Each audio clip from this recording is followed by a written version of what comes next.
What's up, everybody? It's the RotoWire Fantasy Basketball Podcast, the Monday edition. Nick Whalen, Alex Barutha here with you, presented, as always, by our good pals over at DraftKings Pick 6. It'll be the usual drill here on Mondays. We'll recap the weekend. We'll talk some injury news. We have a trade to break down, and we'll, of course, hit as many of your questions in the chat as we can. So get those questions in there. We'll hit on them throughout the show. We'll talk some waiver wire. We'll talk some players to think about stashing right now in your fantasy basketball leagues. But I alluded to it right off the top, Alex, a massive blockbuster deal going down over the weekend. This player is yet to debut for his new team, but should come in the next few days here. Dennis Schroder, a Golden State Warrior. Your reaction? Kind of a bizarre move. I don't know if this is the move that leads to another move. You know, they get off D'Anthony Milton, who had been hurt or who is hurt, and they get Schroder. When I think about what is Golden State missing, my thought was not they're like a Dennis Schroder away from being like a lot better. No, me neither. In their defense, it was basically swapping some second rounders, D'Anthony Melton, who's injured. So I think to basically add Dennis Schroder for free, why not? We'll see if this is the precursor to another move. I'm not sure. I think most teams, contenders, pseudo contenders like Golden State would take Schroder for that price. So from that perspective, I don't have a problem with it. The Warriors are on that list with just about every contending team in the NBA, where it's really difficult to, find the foundation for a true superstar trade with all the CBA ramifications. So I think maybe that's part of it. I would imagine they're still big game hunting. It's just, I feel like by now in most seasons, we have a short list of potential players who could be moved, realistic or not. And right now, it still just feels like, okay, does anybody want the Pelicans guys or maybe Jimmy Butler? Right. And I think, from a Golden State rotation perspective, this does kind of, it makes things a little more unclear, even though they were already, for like Podziemski and Buddy Hield and Moses Moody and Gary Payton, and Lindy Waters has been playing. And so, I don't know if this is a setup to try to get Jimmy Butler, or if this was just like hey, get value where you can. But if you can then move off of like the Podziemski and Moody and some picks or whatever, and you can bring in Jimmy Butler, now you have Butler, Schroder, Wiggins, Curry, Draymond, like and Kuminga still there. That's going to be interesting in the West. It's interesting. Formidable is maybe a word I would use. I don't know that it's the over the top piece that maybe the Warriors are looking for, but nonetheless, I think a good value add. Fantasy wise, I think the initial reaction is it has to be almost a default downgrade for Dennis Schroder, going from being kind of the co-man in Brooklyn to now joining a team that obviously has a number one in Stephen Curry.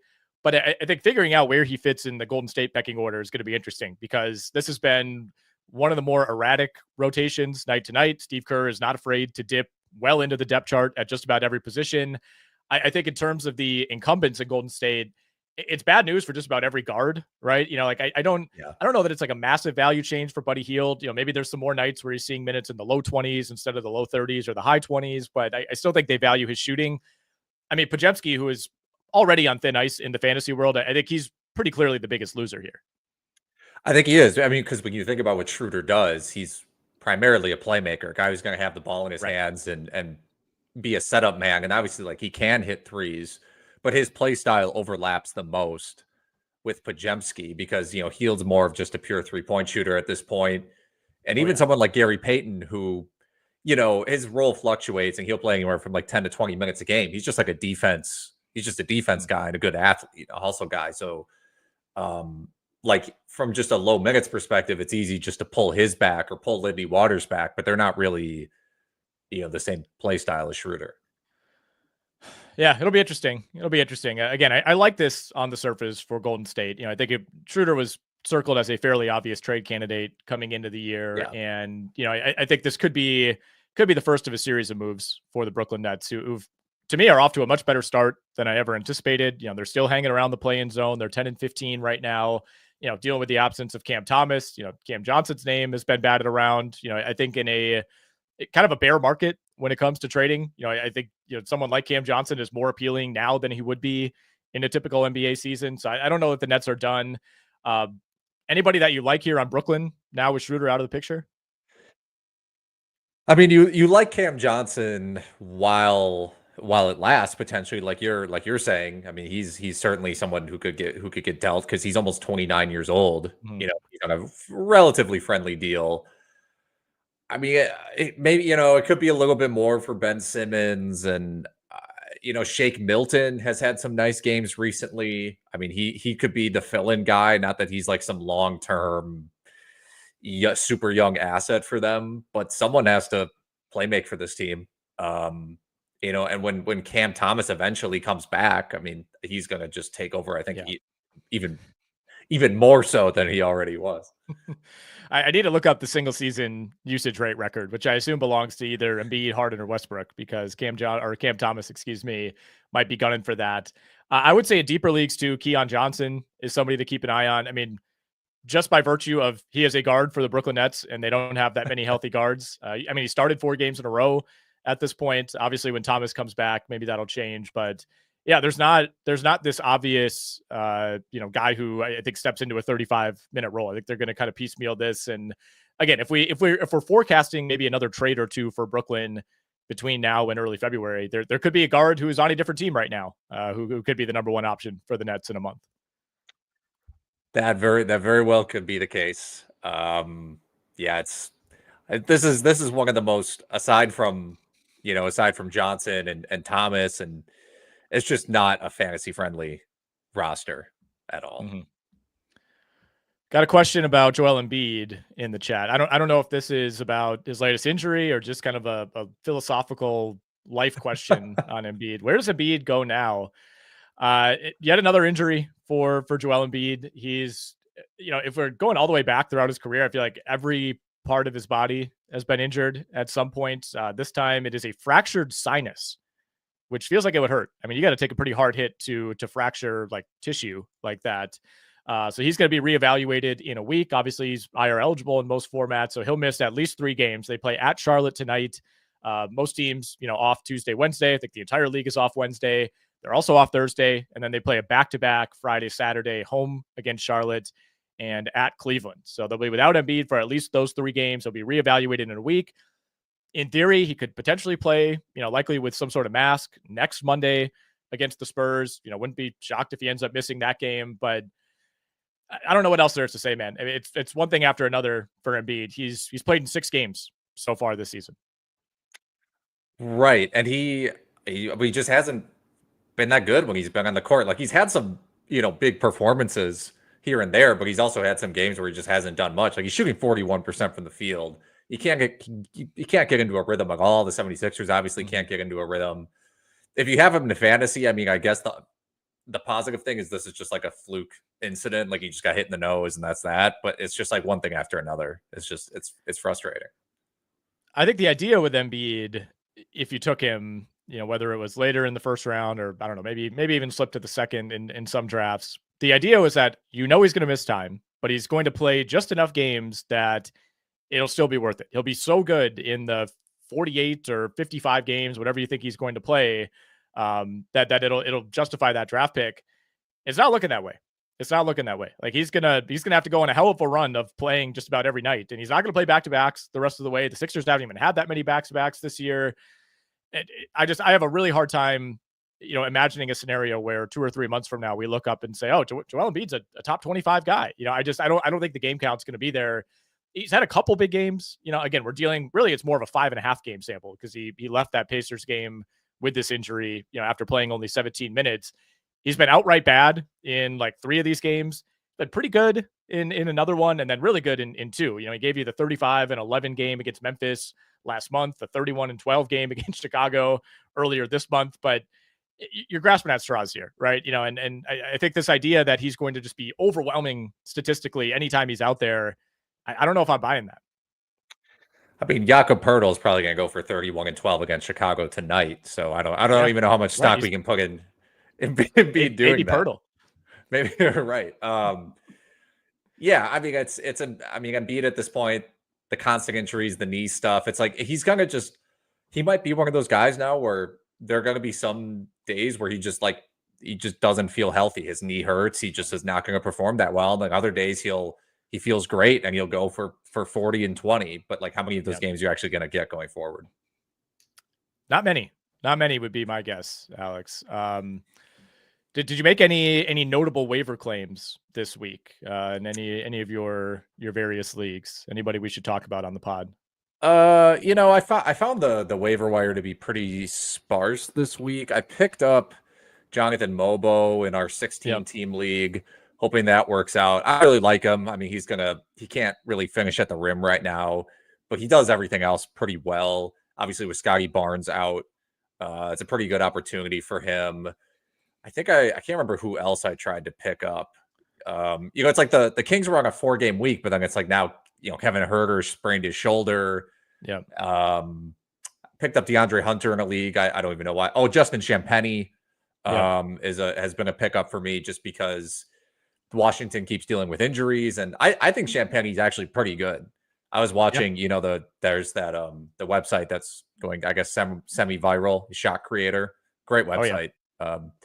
You're just watching all of his clips. It's like, this guy's actually just good. Really active. So hopefully he can continue playing significant time.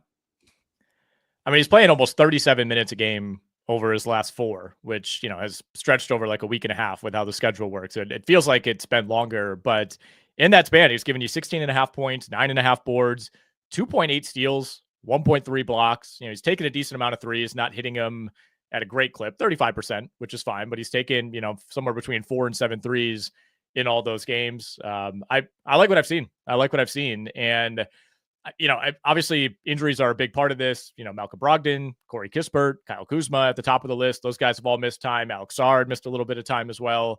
But Washington is like Brooklyn in a lot of ways where, for one, there's just not that many options on the current roster. I think they could shed a couple of those pieces. Pretty much everybody I think is for sale right now on this Washington team. Valanciunas just feels like a bad fit. Brogdon feels like one of the most obvious trade candidates in the NBA. So even if there is a short-term dip at some point where he's not starting every night, he's not playing 36 minutes, I do think later in the season, he's somebody I would think about stashing, which leads us into our next topic, Alex. And Justin Champagnie was actually on my list of potential stash players, which we put up on the RotoWire YouTube channel late last week. I focused on the Wizards to begin the video because they're the stash team to me, along with Brooklyn. So we talked about Champagnie, mentioned Keyshawn George as well, as somebody to think about later in the season. And of course, Bub Carrington, who we have to work into every show, every video that we do. I think for the time being, Bub Carrington could be a starter on a 4-game week with Malcolm Brogdon injured. There still could be, a post-injury trade audition period for Malcolm Brogdon where he's back in the starting lineup. But I would be shocked if Brogdon is still on this roster after the trade deadline. And, but we just saw the Schroder trade. Like, that trade could happen at any moment. So once Malcolm Brogdon is healthy, I think it's only a matter of time until he's out of town.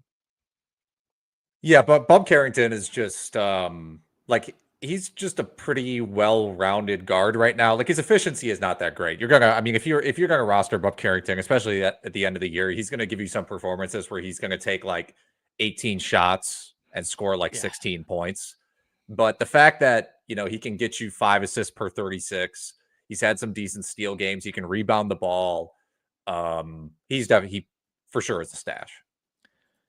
So he has 19 games this season when he's played at least 25 minutes. And he's given you 10 points, 5 rebounds, 4.5 assists, 1 steal, 1.6 threes in those games. So we got to be realistic. He's not having the Jared McCain splash performances. It's more about just the steady counting stats. You hope that the steals sustain, but like you said, he's shooting 40% from the field in those games. So relative expectations are important here. But I think in deeper leagues, if you have a bench spot that you could stash him, I would look to hold him.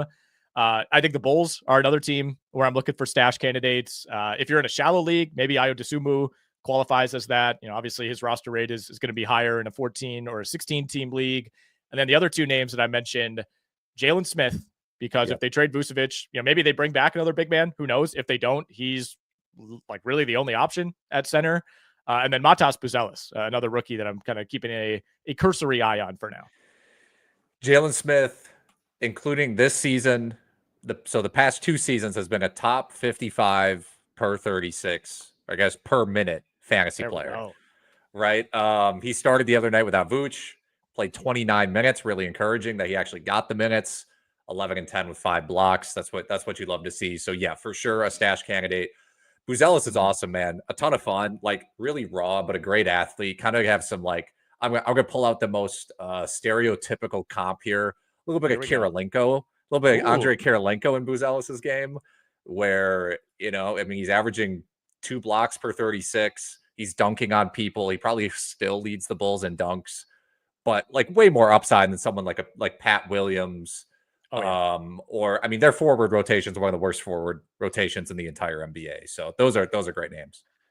Yeah, I think I like Buzelis more if I'm in a points league because I do think the efficiency is going to be all over the place. He wasn't very efficient in the G League last year. Super young, obviously. But I think he's one of those guys that could give you like, if the minutes are there, let's say they trade Vucevic and Levine and it's turned over to the young guys. Like there could be nights where he's giving you like 25 and 8. And then the next game, he'll give you like 6 points and 4 rebounds. Like I think it's going to be a rocky road, but on balance, somebody that I have some interest in.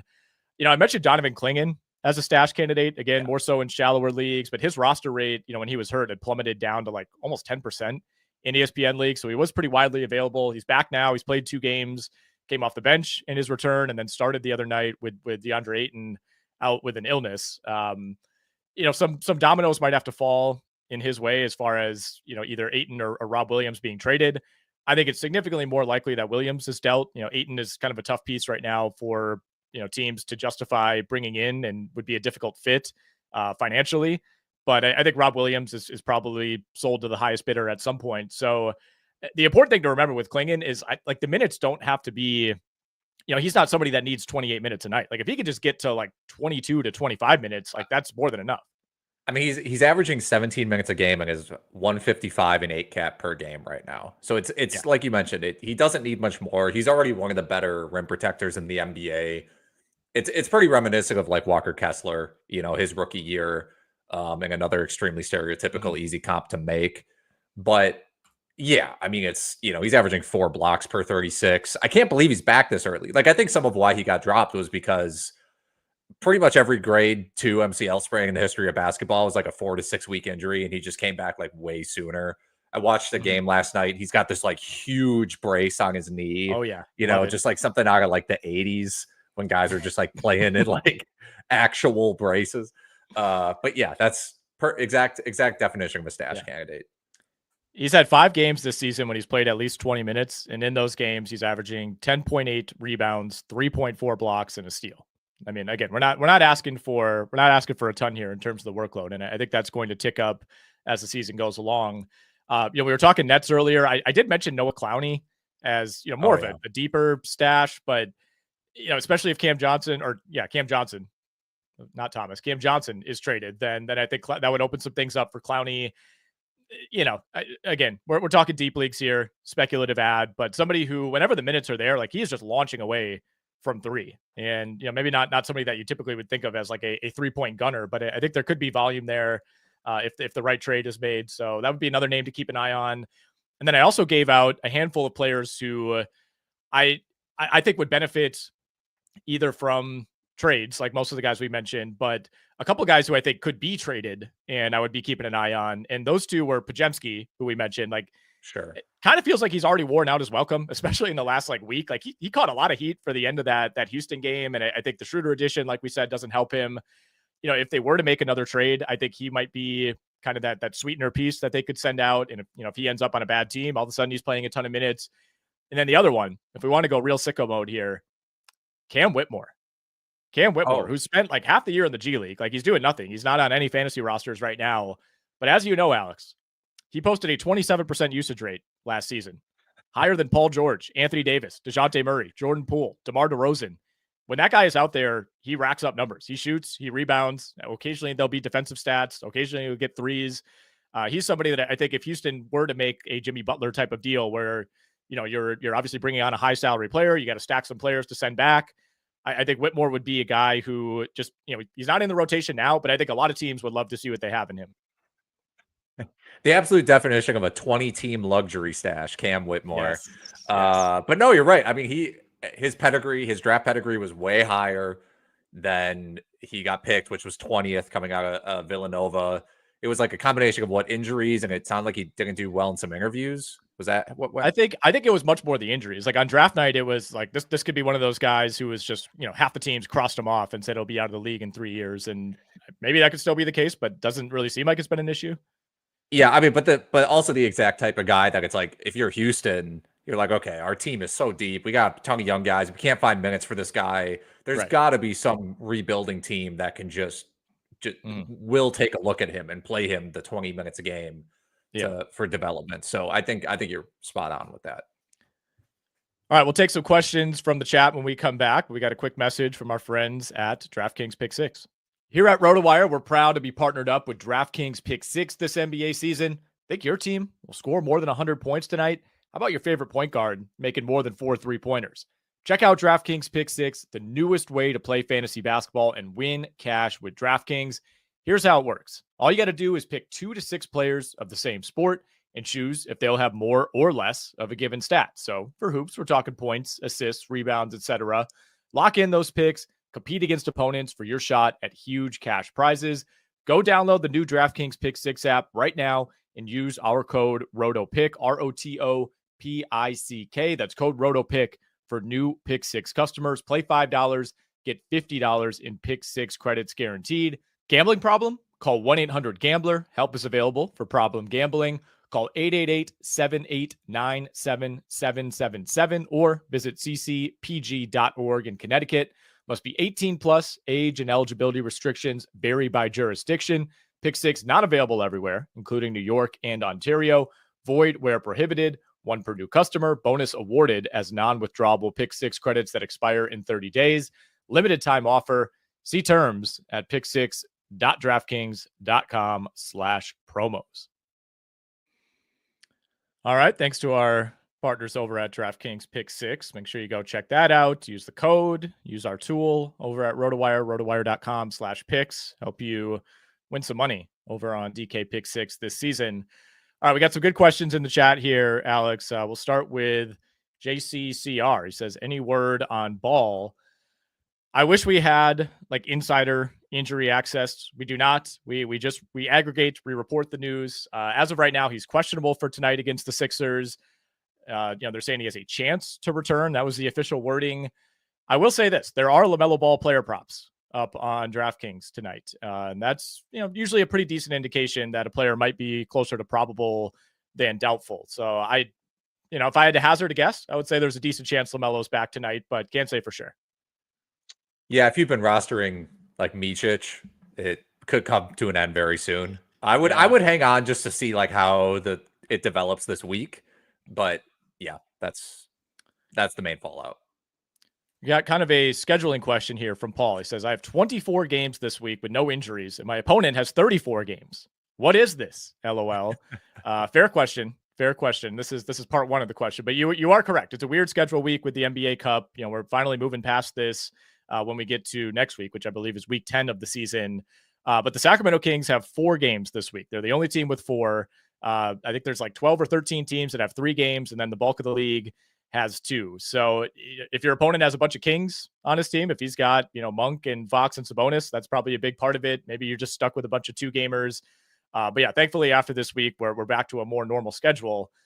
Paul also adds that the worst player on his roster could be Valanciunas, Koulibaly, D'Angelo Russell, or Avdia. He says, D'Lo looks like the one who I could comfortably drop. Should I drop D'Lo and open up a spot to try to get some more games in?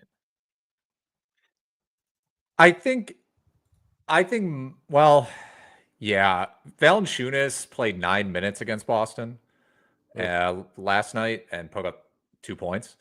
And his minutes have decreased in 4 straight games. It's tough because you worry that he's just going to play like 20 minutes the next game and then just go for a double-double again like he does. He's also someone we talked about at the top of the show could get traded, but it's going to be probably into a worse situation. Right. Russell is really tough to drop. It's not a complete I don't think you'd be wrong for doing that because he just has not been. He's just been pretty bad, man. Like he just can't.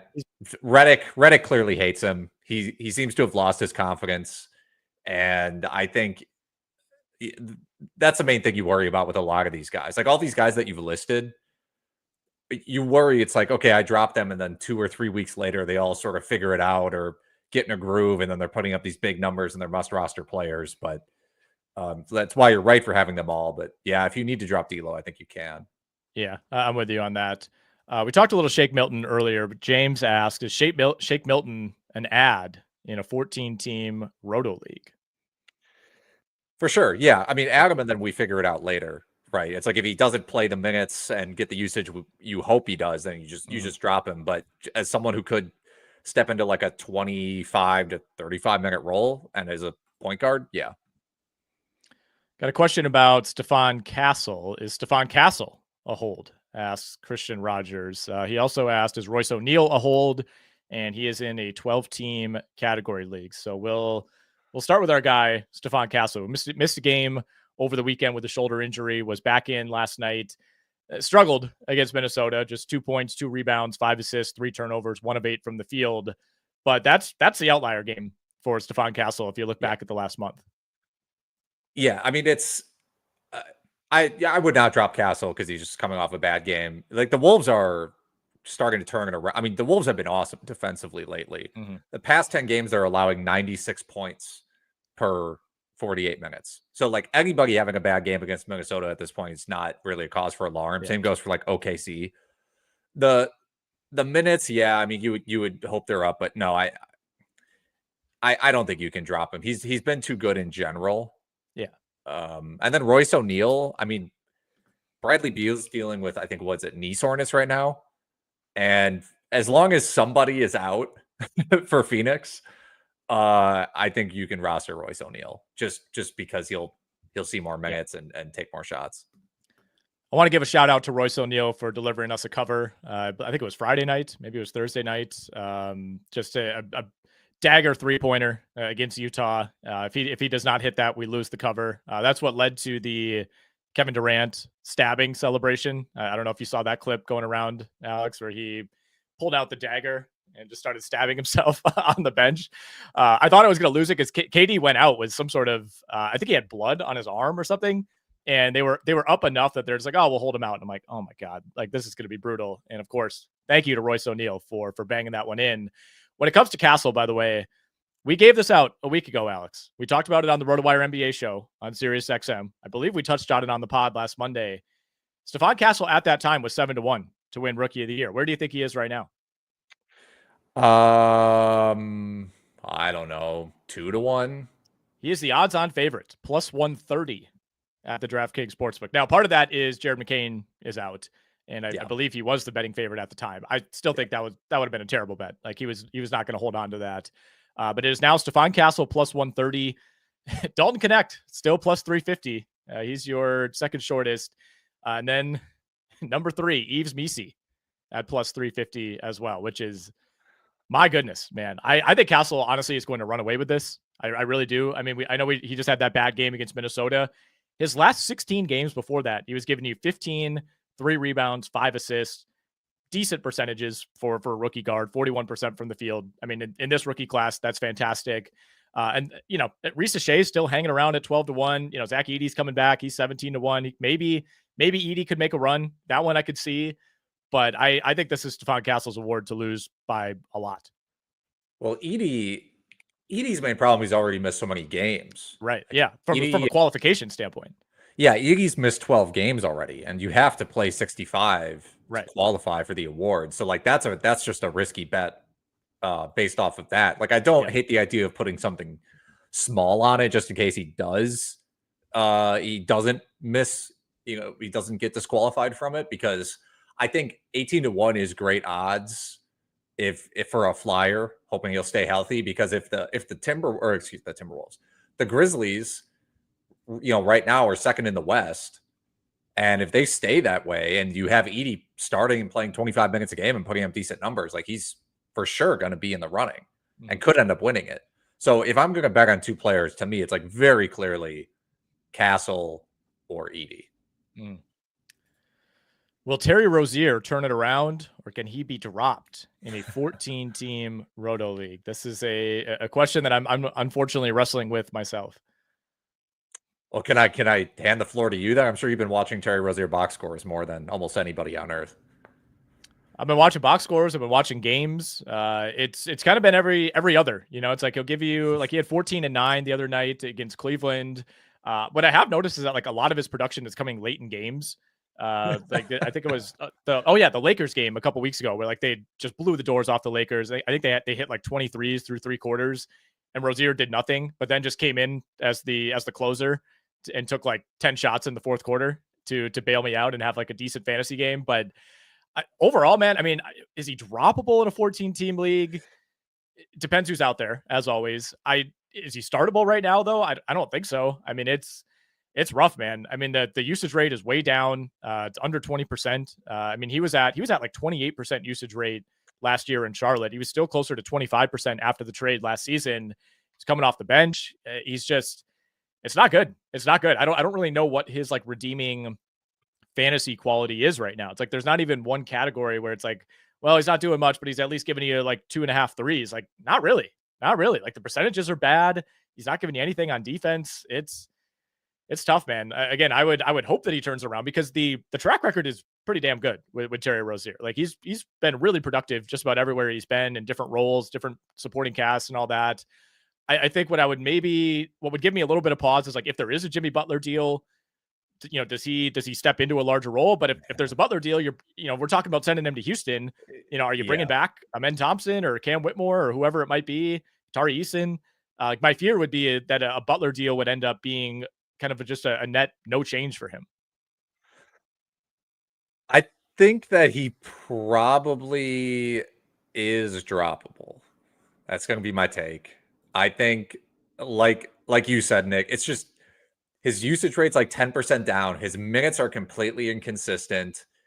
You are hoping that he might at least give you steals production if he's not doing that doing great work on offense, which he's not.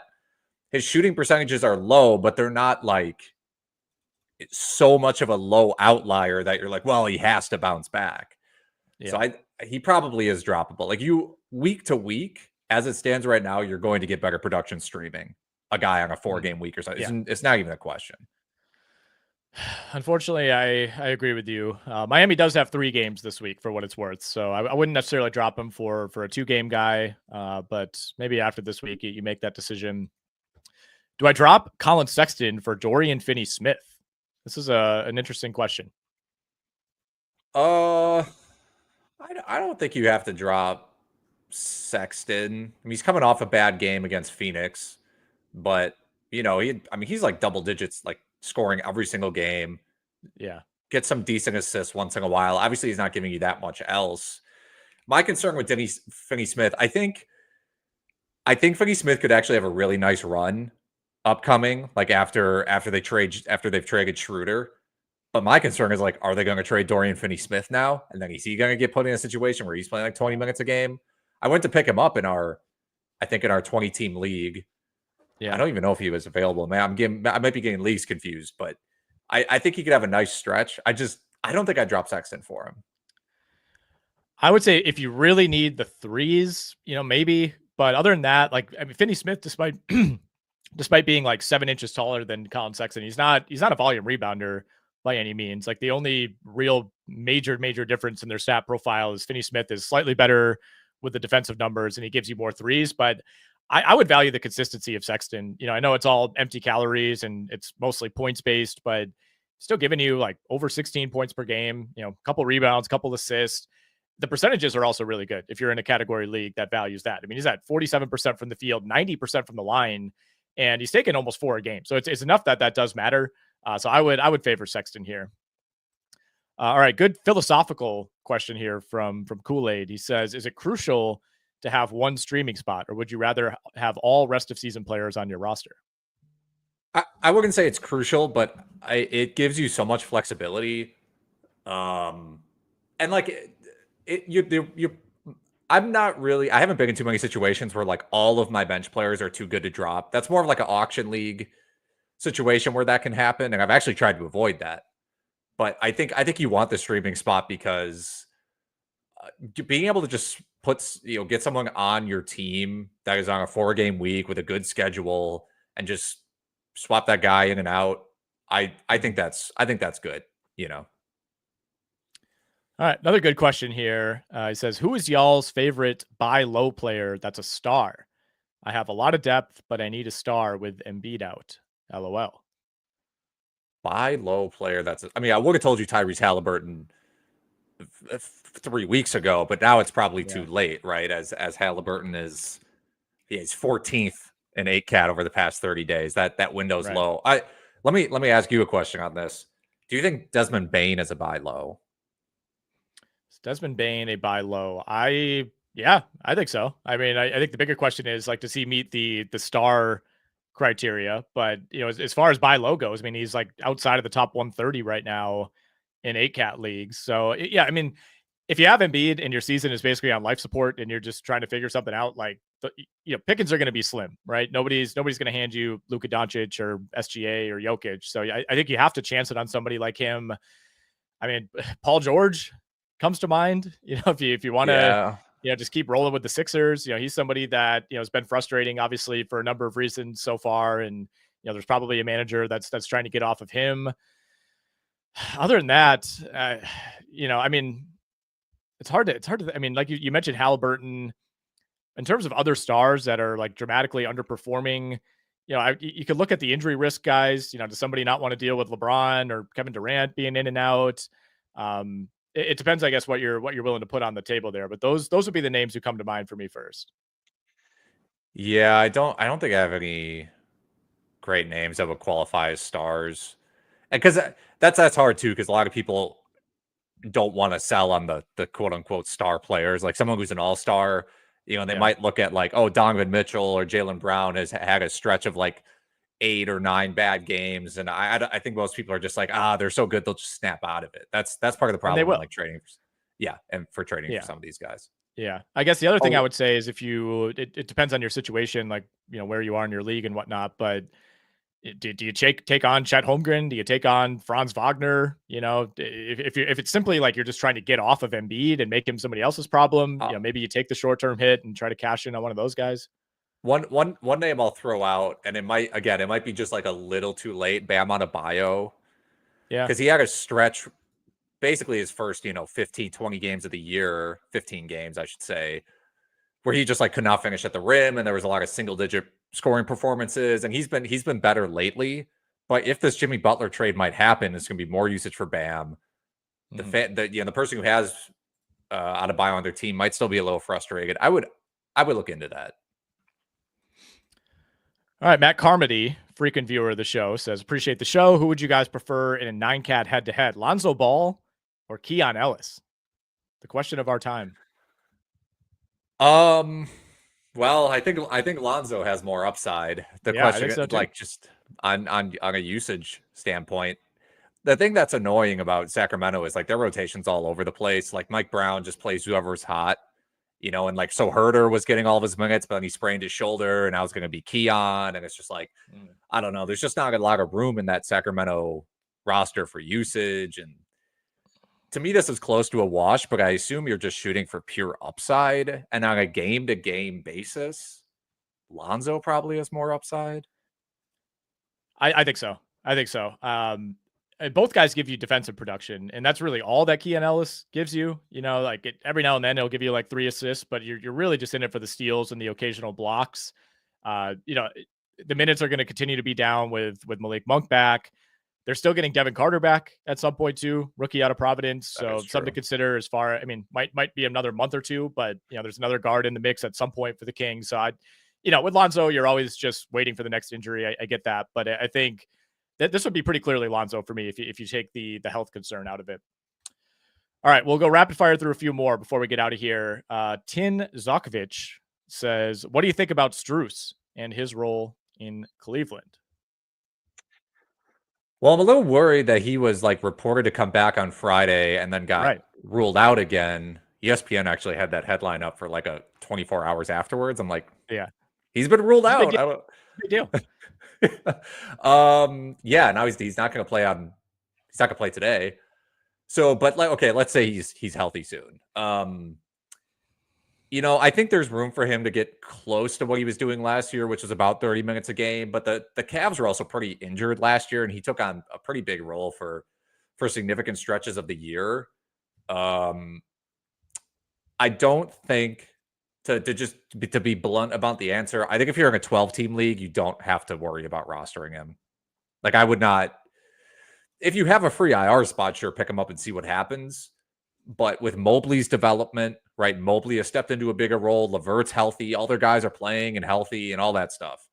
So I think LeVert, like, is going to be brought along slowly. And then he might play 25 minutes. And then, so I don't think he's a 12-team must-add or anything. Okay, I want to hit this one quick because we talked about Bane. Trade Bane for Banchero in 9-cat. Just want to be very clear. Do this. Yeah, I would do this. I mean, Banchero at the end of last week started participating in drills and was doing like ball handling and stuff like that. So he should be back soon-ish. So if you have Bane, you're going to take the short-term hit. But yeah, I'm all in on Banchero. Yeah. And it's a short-term hit, but Bane's not even playing that well, So I don't think you're missing out on 25 and 4 threes every single night with the way he's been rolling. Question here on Jarrett Allen. Says, I've been panicking on Jarrett Allen. His last 8 games, he's averaged 27 fantasy points. Am I expecting too much? Thoughts? Are you expecting too much? No. I mean, because he was averaging about 30, and last year he averaged about 35. Yeah. I think, Cleveland, he might just be having a bad stretch. Like sometimes he's fine. Yeah, I think he's fine. I will say the attempts have been pretty low for a while, but him and Mobley are like, and here's one thing I'll mention too. Cleveland's really good, and they've been in some blowout wins, right? So you have like you're talking about his recent stretch, this past 8 games, but I'll pull it to 7 games. He played 25 minutes, they won by 16. He played 25 minutes, they won 118-87. Wizards. Wizards. Yeah, playing the other night. So it's just like no reason to worry, in my opinion. No, not at all. Not at all. I think, like you said, I was basically going to echo that. Like they got blown out by Atlanta. They blew out Washington. Boston's going to be a tough matchup for anybody. He went for 21 and 11 in his last game against the Wizards. And, I think if you're comparing his numbers to last year, like keep in mind how many, like the Cavs were just down everybody for most of last season, except for Jarrett Allen, right? Like somebody was out at all times. And now that they're more of a formed team, he's going to be 4th or 5th in the pecking order. He's not an offensive player. So I think the numbers he's given you so far, like basically 14 and 10, close to 2 assists, right about a block per game, about a steal per game. I think that's what you should expect. Field goal percentage is great, almost 70%. Free throw shooting is fine for a player of his size. I wouldn't panic. I think he's going to be just fine. Just a slight dip over these last couple of weeks. We had a Ben Simmons question that I wanted to hit because we were talking some Nets earlier, and now I cannot find said question. But essentially, do you have any interest, Alex, in Ben Simmons, given that we should have more minutes on the table now in Brooklyn with Schroder out of the picture? Sure. I mean, I'd been rostering him on and off in a couple of standard leagues, and I think that he's definitely more valuable in daily leagues, because he'll sit the back-to-back, and he's just frequent injury guy. But if you don't need points, you can certainly add Ben Simmons. If you're punting points, punting threes, whatever, he's going to give you just enough of rebounds, assists, steals, and blocks, I think, to be worth it, mostly in daily leagues. Would you drop Shaedon Sharpe or Christian Braun for him? I don't think so. No. Okay. No. All right. There we go. Well, we found the question from JJ Styles. So there's your answer. What else we got here? Oh, yeah. Warren jumping in. Do I add Ricky Council in a 14-team league? I don't. In a 14-teamer, you could probably a little bit of a speculative add, especially because Caleb Martin is going to be out for it's a shoulder injury. I don't think they have like a real timetable on him, but obviously McCain is out for a while. Their roster is so thin, and Council showed some flashes last season. So yeah, man, go for it. See what happens. Fire him up. Fire up, Ricky Council. All right, we'll do 1 or 2 more, and then we'll be out of here. Manila Most Wanted says, is this a reasonable trade? Jarrett Allen and Fred VanVleet for Devin Booker. I would probably rather be on the VanVleet Allen side, just because I really, now I know we just talked about Jarrett Allen hasn't been playing as well, and Fred VanVleet's having a down year. But to me, those are still two really stable, just good rotation players who are going to put up good numbers. And I think I would rather take that over the one guy. But if you're asking, like, roughly speaking, is this a fair trade? Like, I think you could talk yourself into either side of this deal, I think, if you wanted to. Yeah. Yeah, it's interesting. I mean, Jarrett Allen ranks ahead of Booker right now in our 8-cat season long production. So I think if you're on the 2 side of this one, I think you might be giving up a little too much. I mean, I fully endorse getting off of VanVleet as somebody who has him. It's pretty brutal night to night. I mean, my goodness, man, I swear to God, he starts every game like 1 of 7 from the field and has to claw his way back. So totally into giving him up, but I think you'd be giving up just a little too much. You could probably get this deal done with, Jarrett Allen and a lesser piece if you really want to. All right, we'll end on this one. Drop Christian Braun or D'Lo to pick up Mark Williams. I don't think we can go a whole pod without talking about Mark Williams. 10-team league. Unfortunately, Mark Williams has looked pretty good in his limited minutes. I know. You're in a 10-team league. I don't think D'Lo is a must-roster player in a 10-team. Brown has just been so solid. I don't think I would drop him. So, yeah, if you want to drop D'Lo for Mark Williams, I think that's fine. Yeah, I think you said that correctly. I mean, Mark Williams is really points and rebounds and field goal percentage. Like he's not a super high blocks guy, despite being 7'2" and reasonably athletic. Like you're getting enough defensive production, I think, out of Brown, and you're probably going to get more stable scoring out of him. He also rebounds pretty well for his size and position. So I think you said that right. Drop D'Lo for him, but I would rather have Christian Braun. All right, great questions as always in the chat. We always appreciate you guys throwing those in there. Want to thank our sponsor, DraftKings Pick 6. Make sure you go check that out. Please make sure you're subscribed to the RotoWire Fantasy Basketball channel. If you are not, this is your opportunity. Click the subscribe button right now. Give this video a like if you're enjoying it. You can find all of our podcasts, 4 episodes per week, live and archived on the RotoWire YouTube channel. And as you see on your screen right there, rotowire.com/try. If you want to get all of our articles, all of our rankings, all the tools that we're using throughout these episodes, go check it out. All you have to do, put in your name, put in your email, no credit card, no canceling, anything like that. Just go to rotowire.com/try.